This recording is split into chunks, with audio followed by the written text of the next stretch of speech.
coffee with a side of cancer for California. California coffee drinkers are in for a buzzkill after a local judge ruled that everyone must be made aware that their cup of joe could come with the big C. A lawsuit filed by a nonprofit organization claims coffee companies failed to warn about acrylamide, a possible carcinogen produced when coffee beans are roasted. Previous studies have shown that animals given high levels of the chemical in drinking water developed multiple tumors, but research on the effects on humans are inconclusive. Experts say the amount of acrylamide ingested in coffee is small compared to eating French fries and potato chips or smoking tobacco. Many studies have even found probable evidence that coffee consumption is associated with a decreased risk of cancer. But because coffee companies failed to show that acrylamide posed no risk or added any health benefits, the judge ruled that coffee sold in California must carry a cancer warning label. Medical experts say a blanket warning linking coffee to cancer could cause unnecessary panic among the general public, especially since there is not enough evidence to suggest that this is, in fact, the case. Getting a glowing tan skin comes at a high price. With trips to the beach and the pool, fun in the sun is what summer is all about. That is until Helios unleashes his UV-filled wrath on those who neglect to wear sunscreen. Without sunscreen, the skin is at risk to a host of problems, ranging from a harsh sunburn to skin cancer. There are two types of UV rays that harm the skin, UVA and UVB. UVA rays cause skin to age. They penetrate deep into the dermis, where they damage collagen that makes skin elastic and smooth, resulting in wrinkles. UVA rays also indirectly damage DNA. They generate free radicals, such as reactive oxygen species, which in turn cause DNA mutations. UVB rays directly damage DNA and cause sunburn. Damaged skin cells trigger an inflammatory response, which is the source of the sunburn's redness. Cells beyond repair die off, causing the sunburn to peel. In cells that don't die, unrepaired DNA damage caused by UVA or UVB rays can accumulate and lead to skin cancer.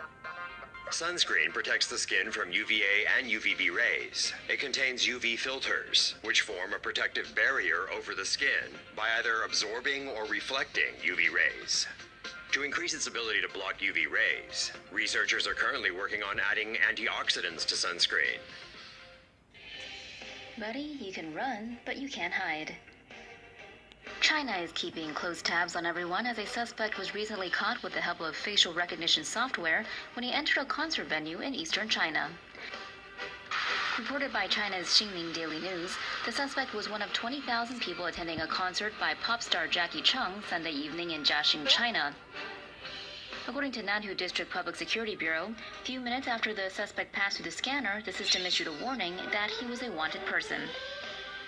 Reports from China's state-run news agency Xinhua complimented the system's effectiveness and said it can verify people's identities at airport security in less than 1 second.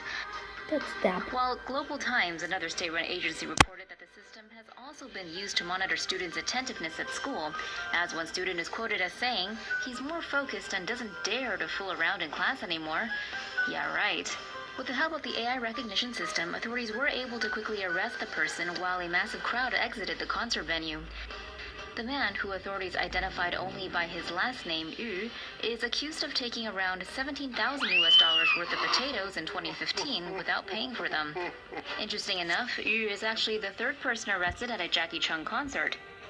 In April, a man identified as Ao was arrested during a Jackie Chung concert in Nanchang.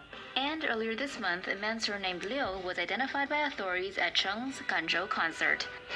Guess it's gonna be a while before these guys get to go to their next Jackie Chung concert. Google fixed its terrible hamburger emoji. Things are finally back to normal in the Googleverse after Google updated its abomination of a hamburger emoji. Some person who has clearly never eaten a cheeseburger was in charge of the emoji where the cheese was placed under the patty. Luckily, the burger got a proper facelift with the release of Android 8.1. The cheese is now on top of the patty where it belongs. The Google monstrosity was first brought to light over the Twitter sphere in a tweet with over 51,000 likes and 25,000 retweets. Google's cafeteria even got in on the action by offering Android burgers with the cheese below the burger. Yuck. They also made some other emoji tweaks like an updated filled beer stein as opposed to one half full, and a new cheese emoji with more realistic holes. These two Saudi kids were using butane lighters to get high and blew themselves up instead. Whoa, Nelly! Here's the video they should have shown you during those high school PSAs about not huffing aerosols.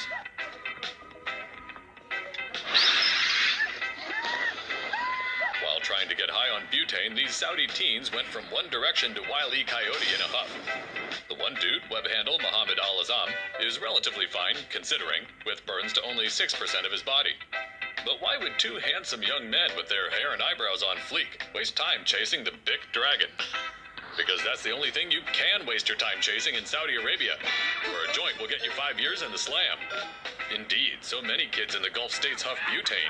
Blowing the glass out of your Benz is the Arab equivalent of getting caught smoking dope in the basement. Whether it's chrome polish, rubber cement, or butane, kids all over the world are united in their desperate search for stuff to huff. All the chemicals work by the same process. They march up your lungs and kick the shit out of your brain, giving you that funny, tingly feeling. But remember what they say in the Navy. Liquid burns, vapor explodes.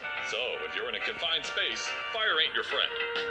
If you're going to kill your brain, then kill your brain smart. And pick a drug that won't blow the windows out of your car. Like this fail and fail.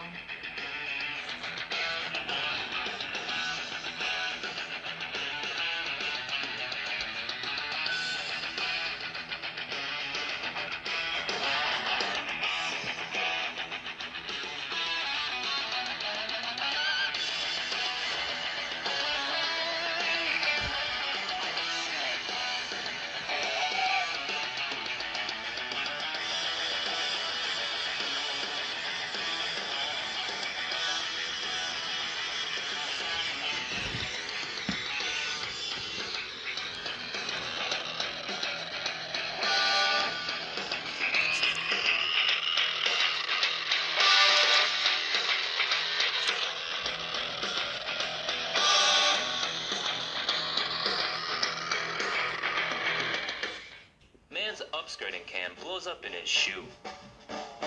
A Wisconsin's man well-laid get-smart-ass plan to use his shiny hidden shoe cam to snap some upskirt shots went up in smoke.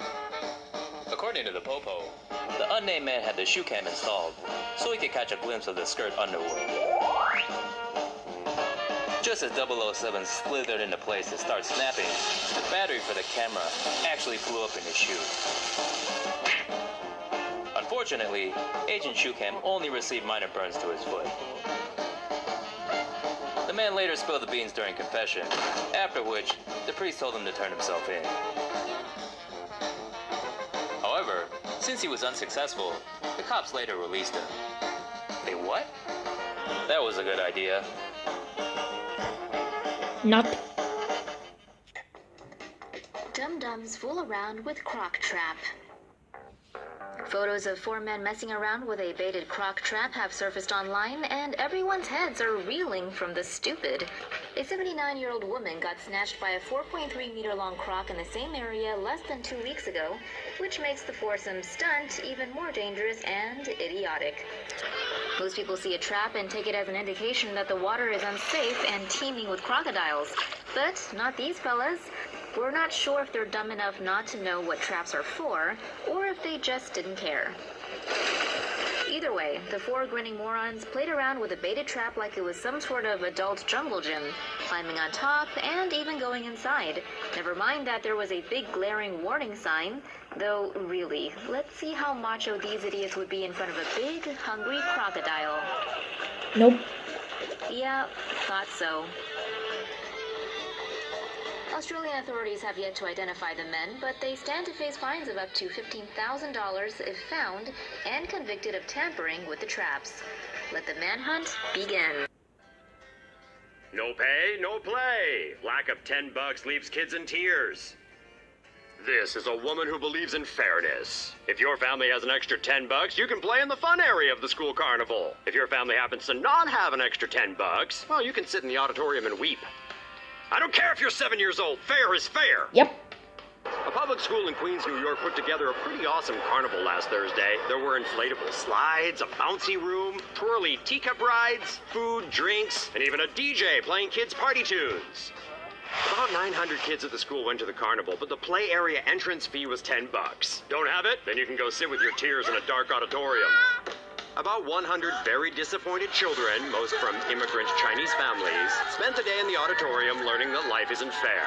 Teachers described comforting hysterical 7-year-old girls who bemoaned their parents' poverty. Principal Joan Monroe got extra points for callousness for later making a list of the families that paid and sending them a gift bag. Parents are charged fees for school events, and reports say the carnival cost about $6,000 to put on, but the school still made a profit of around $3,000. The president of the Parents Association later admitted they screwed up after he somehow came to the realization that being cruel to 100 underprivileged young children was somehow, wrong. You think? But the story actually has a happy ending. The carnival company boss was appalled that some kids were excluded and said his company will throw a free bash for the banned kids. Nice job, sir. But do us a favor and don't let the principal in.